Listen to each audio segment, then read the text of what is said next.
guys, it's Rob at RsIslandCrafts and welcome to my craft room. This week we are going to work on another quick and simple project that uses up scraps or little bits of fabric that you just might happen to have laying around from your stash. These are quilted fabric bookmarks. You can give them as teacher gifts because we are hitting that time of the year. Tuck them away for a friend for Christmas. You can just add it as a little add-on. These are thin enough that you can tuck them into a Christmas card and send them away as long as you don't decorate them too much. And they really use up just the littlest of bits of scraps. I have scraps of fabric, scraps of batting, and even scraps of ribbon. So let me show you how I made these. If you really want to use up scraps, this is a strip off of the calculator tape that I had laying in my drawer. I just cut off a strip. Now to determine the size that you want for your bookmark, I just grabbed one of the books that I had laying around and I set it down and I measured it. And this one's about 8.5 inches long. I think this is about an average size for a book. You can make your bookmarks short, you can make them long and skinny. If you don't care if they hang out at the end, then make them as long as you want. If you want them to stay within the confines of the book, make them a little bit shorter. Now these started out as 2.5 inch strips. I just went into my 2.5 inch scrap bin. I pulled out some that were bright and colorful, one that was a little bit more masculine, and I just cut them off so that they were about 7.5 inches long. This is one of those projects that you can kind of really go crazy on. You can be very crafty and creative, and you can also be plain and simple. As you can see, these are just one fabric on the front and one fabric on the back. I do have one where I added all my scraps together. You can do this as quilt as you go. I would try to keep it a little narrower. Totally up to you as always, but a lot of times you don't put a bookmark in that's as wide as the book. It can be longer, but you tend not to make them wider.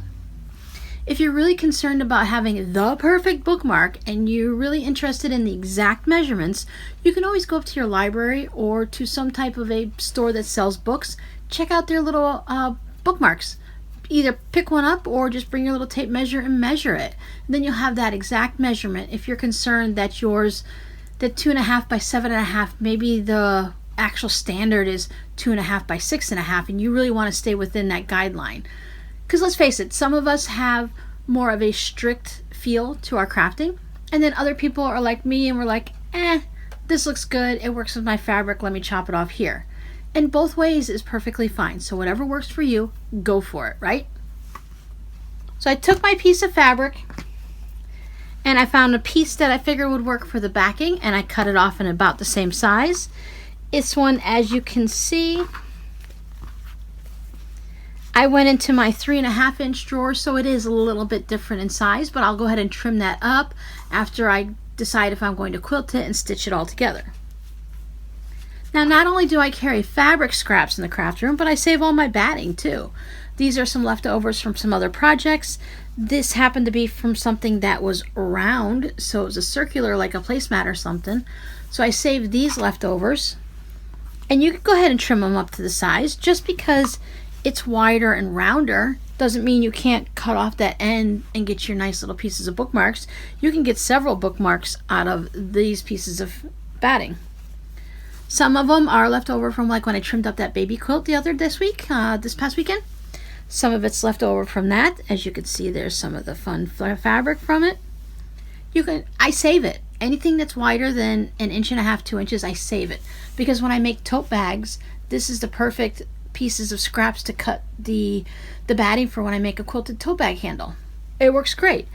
And most people will throw this away, so now you're getting free material from this. A little tip that I've heard, I don't go to like sewing groups and quilt groups, but if you're all sitting together and you're having one of those little sewing meetings where you all hang out and sew and have snacks and drink and chit chat, a lot of people throw this in the trash.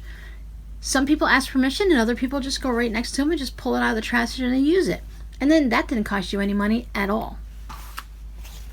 So I would go ahead and just lay this on top of my batting, figure out, like these I said were all 2.5 by 7.5, so I just went ahead and cut my batting to that size. This one I decided, since I cut it off of my calculator tape and I removed all the papers, let me put up a video up there for some of this in case you want to check it out. I decided that this had all these seam allowances that I wasn't going to use batting for this one. Now you can do this with just your solid fabrics, or with your pieced ones. I took a scrap piece of the fusible interfacing and I went ahead and stitched it down. It's a bookmark. It doesn't have to hold up anything. It's not like those Bounty commercials where they put a bunch of quarters on it. You're just going to stick it in the pages of the book anyways. Even if you just had the single one here and you didn't want to put anything in it, you can just put two pieces of fabric together and stitch around it. It's in a book. It's going to be perfectly fine. So I went ahead and I interfaced it on the wrong side of my fabric. And what I'll do is I'll put these two right sides together and I'll take them to my sewing machine and I will back tack a little bit here so when I do this little tucking in thing it doesn't come undone. And I'll do probably about 1/4 of an inch to 1/2 inch, it's all up to you, all the way around these three edges, and I like to leave the top open. So here's one I've already done. You can see that the top's open and I stitched all around these three sides. I did go a little crazy today and I did leave out one step that I cannot show you because I don't have any extra ones.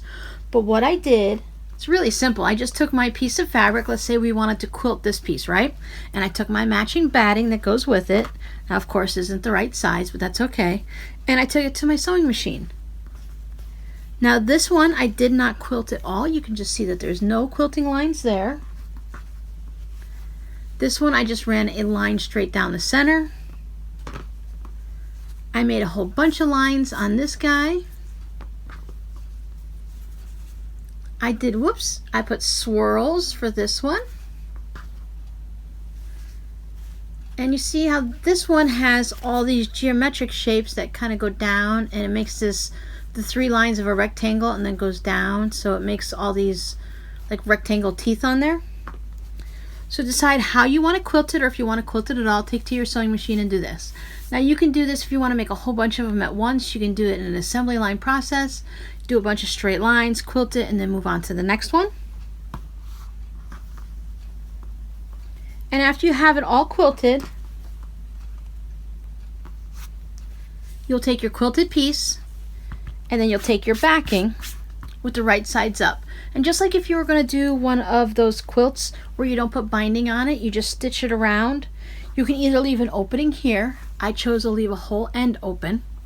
You're going to sew around 3 spots, leave some type of turning spot open somewhere, and then you're going to turn it around. Let me show you what that looks like.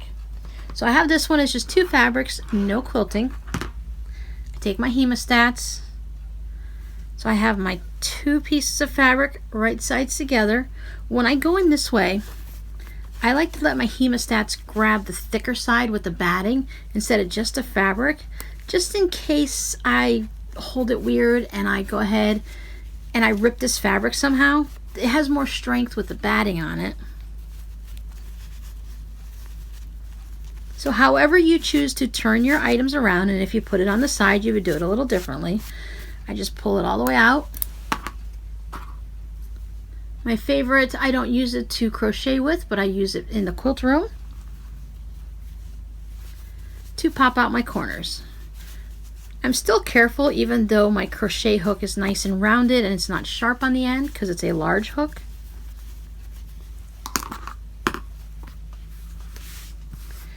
You take this over to your pressing station and give it a nice press. Now I am using cotton batting because that's generally all I use in the craft room, so I don't have to worry at all about anything sticking out or anything melting.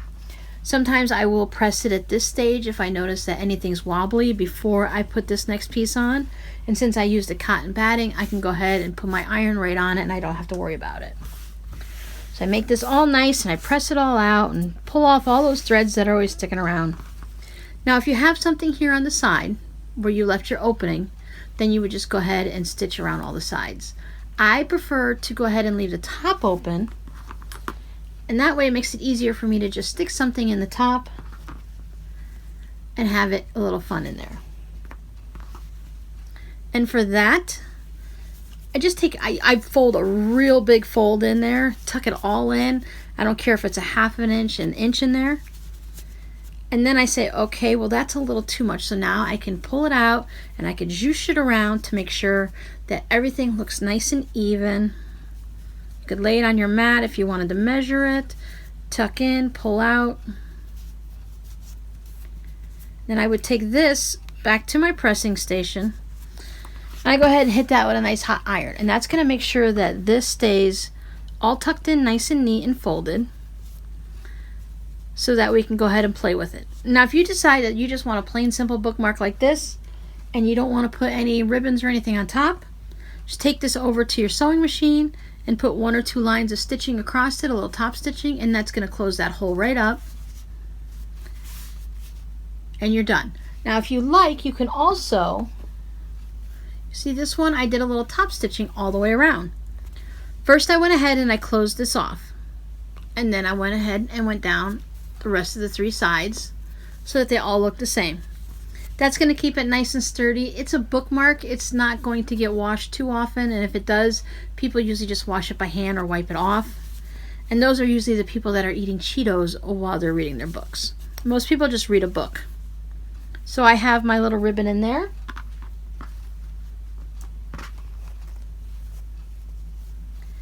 Now this one, you can see I did not top stitch around the edges at all.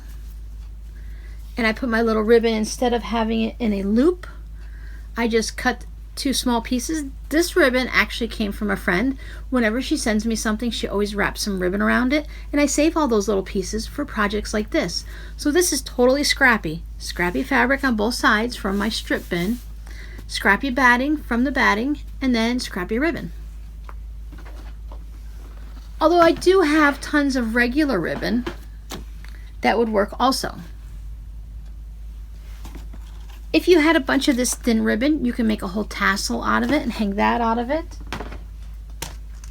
I have one of my little button jars. You can add craft buttons to the actual bookmark here. Just remember, you are putting it into the pages of a book, so some of these tend to be a little bit raised up.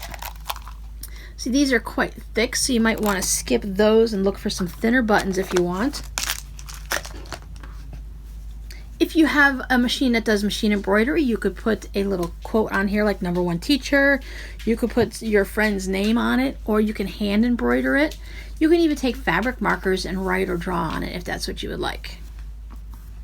So I hope you enjoyed my quick and simple basic fabric bookmark. You can really have a lot of fun with these and get very creative. School colors, team colors. If your family is really into football at certain times of the year, everyone can get a bookmark. And maybe if you give them bookmarks, some of them might actually start reading some more.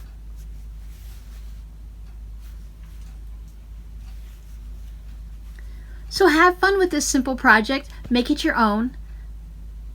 And I'll see you guys next time. Don't forget, create with Scraptitude. Bye!